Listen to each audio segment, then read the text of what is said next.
नमस्कार मंडळी आणि गुड मॉर्निंग. कशा आहात तुम्ही सर्वजण? आम्ही इथे एकदम मजेत आहोत आणि माझे मिस्टर ऑफिसला गेले होते जस्ट, आणि इथे मला मटकी दिसली. रात्री भिजायला घातली होती मी, तर अशा प्रकारे मी मटकी लगेचच उपसून ठेवली आहे चाळणीमध्ये, सो जेणेकरून नितळेल. पाणी नितळून गेलं की म्हटलं बाहेर उन्हामध्ये सुकवायला घालून देईन. तर अशा प्रकारे छान मटकी फुललेली आहे, तुम्ही पाहू शकता. आणि याची डाळ करायची आहे मला. तर मला सांडगे बनवायचे आणि मटकीच्या डाळीशिवाय सांडगे काही टेस्टी लागत नाहीत, सो त्यामुळे मटकी माझ्याकडे भरपूर सारी होती, परंतु मटकीची डाळ इकडे भारताबाहेर भेटत नाही. सो त्यामुळे मग मी असा विचार केला की घरीच बनवेल. तर तुमच्यासोबत मी शेअर करणार आहे मी मटकीची डाळ कशी बनवणार आहे ते. आणि इथे यातली मी थोडीशी मटकी आहे तर ती मोड येण्यासाठी ठेवून दिली आहे, सो जेणेकरून त्याची एक भाजी देखील होईल. आणि इथे आधी मी आतमध्येच टाकणार आहे, तर इथे कागद टाकून ठेवलेला आहे मी, परंतु मी नंतर कागदावरचं काढून खालीच टाकून दिलं, सो जेणेकरून मटकी लवकर सुकेल. तर कागदावर जास्त लवकर सुकणार नाही असं वाटलं मला, म्हणून.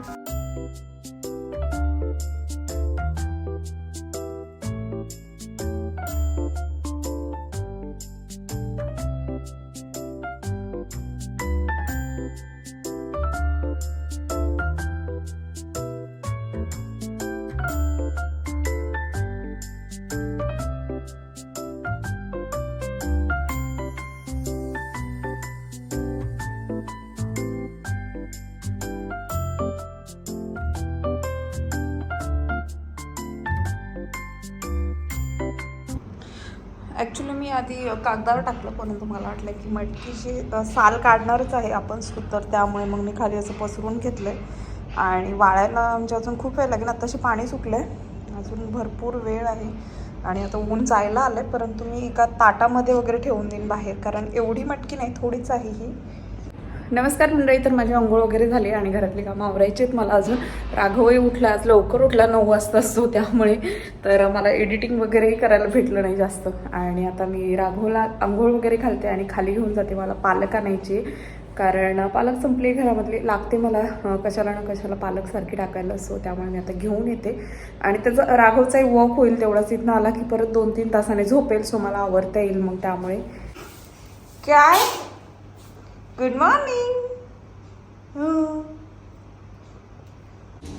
नमस्कार मंडळी. तर राघवला आंघोळ वगैरे घातली आणि राघव खूप रडतोय, सारखं ऐकतच नाही. तर म्हटलं त्याला थोडंसं फिरायला घेऊन जावं. आणि भाजी आणायची मला, तर पालक वगैरे आणायची. अजून काही भेटलं तर मी चांगलं घेऊन येईन, जास्त नाही आणून ठेवत भाजी, मी आता कमी केली आहे. मी सध्या लिस्ट बनवून ठेवते काय काय भाज्या बनवायच्या, सो जेणेकरून काय होतं की फ्रीजमधले जे भाज्या आहेत तर त्या तशाच राहत नाहीत, तर त्या यूज होऊन जातात, सो त्यामुळे.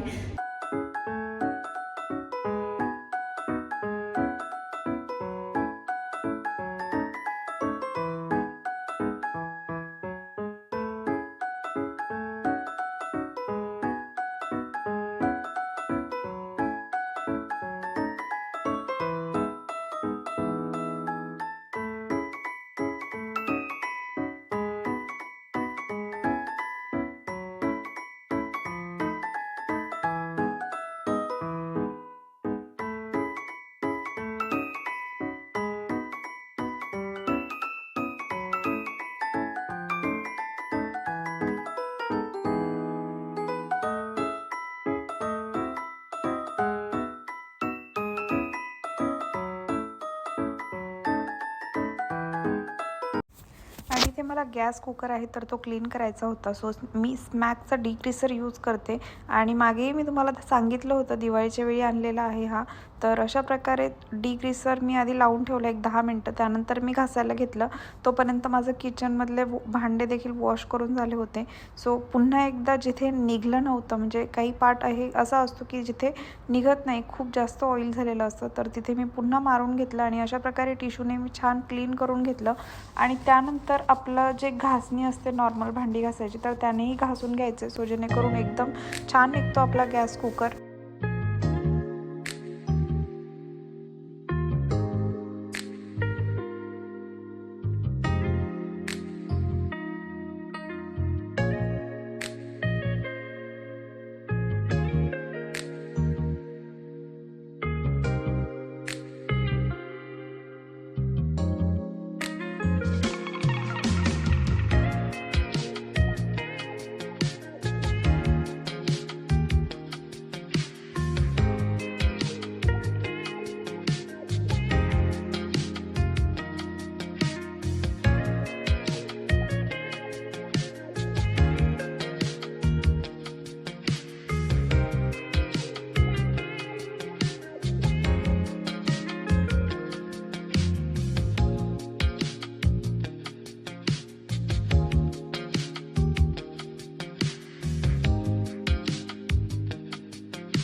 नमस्कार मंडळी. तर आज जरा कंटाळा आला आहे मला. मी किचन आवरलं आणि घर आवरायला म्हणजे असं नको नको वाटतंय. तर अजून राघव झोपलाय, त्याला तोही रडत होता सकाळी आणि मटकी अशी झाली. तुम्हाला दाखवते, अजून एक दिवस वाळवायला लागेल.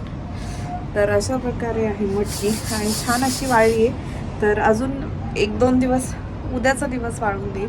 सो उद्या वाळली की मग मी छान त्याची डाळ पाडेल, तुमच्यासोबत मी शेअर करेल. आणि उद्या ब्लॉग बनवेल की नाही माहीत नाही, परंतु मी याचा व्हिडिओ नक्की तुमच्यासोबत शेअर करेल. कारण डाळ इकडे भेटतच नाही आहे मटकीची. सो मला वडे तोडायचे आणि भरपूर ऊन होता आज इकडे. तर माझी जवळजवळ वाळली मटकी. सो कॉफी सांडगे देखील वाळतीलच, काही प्रॉब्लेम येणार नाही मला. सांडग्यांना सकाळीच घालेल मी. तर चला आता मी छान कॉफी घेते, म्हणजे मला फ्रेश वाटेल. कारण डोकंही खूप दुखतं आहे आणि खूप सारं काम राहिलं आहे. राघव उठलं की काही करू देणार नाही, परंतु त्याला पाहून तरी करावंच लागेल. तर चला लागूयात आता कॉफी बनवायला.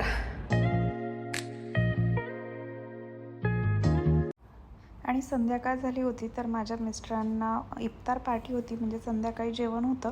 सो आमच्यापुरतं जेवण बनवायचं होतं. त्यात मीही लवकर जेवते आणि मला गाऊसाठी बनवायची होती आवाकाडोची चपाती. सो मी अर्धा आवाकाडो घेतला होता कट करून आणि त्यामध्ये थोडंसं सॉल्ट टाकून घेतलं, थोडंसं ब्लॅक पेपर टाकून घेतलं आणि त्यानंतर आपलं जे गव्हाचं पीठ आहे तर ते घालून छान मळलं. मी त्यात पाणी वगैरे काही घातलं नाही, कारण आवाकाडोला भरपूर पाणी असतं.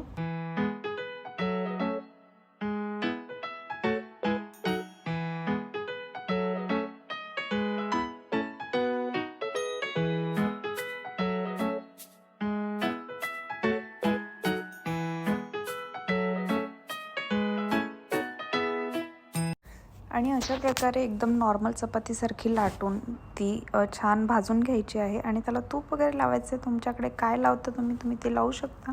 आणि अशा प्रकारे गाऊला मी योगर्ट आणि अवोकाडोची चपाती दिली होती. सो त्यानंतर आम्ही गेलो होतो खाली गाऊला आणि राघवला घेऊन खेळायला. आणि खरं सांगायचं तर मी खूप थकले होते. सो त्यामुळे तुमच्यासोबत इव्हिनिंगला थोडंसं जास्त शेअर नाही केलं. फक्त काय काय मेन पॉईंट होते तेच शेअर केले. आणि इथे राघव मस्ती करत होता. राघवला मी खाली सोडलं होतं मोकळं खेळायला, सो जेणेकरून त्यालाही छान वाटेल. आणि हातामध्ये किंवा स्ट्रोलरमध्ये बसायला तोही नको म्हणतो आता, परंतु त्याला अजून प्रॉपर वॉक करता येत नाही, त्यामुळे त्याला असं कुठेही नाही सोडू शकत मी वॉकला. तर आजचा व्लॉग मी इथेच संपवते. तुम्हाला जर आजचा व्लॉग आवडला असेल तर माझ्या चॅनलला सबस्क्राईब करायला विसरू नका. भेटूयात नेक्स्ट व्लॉगमध्ये. तोपर्यंत बाय.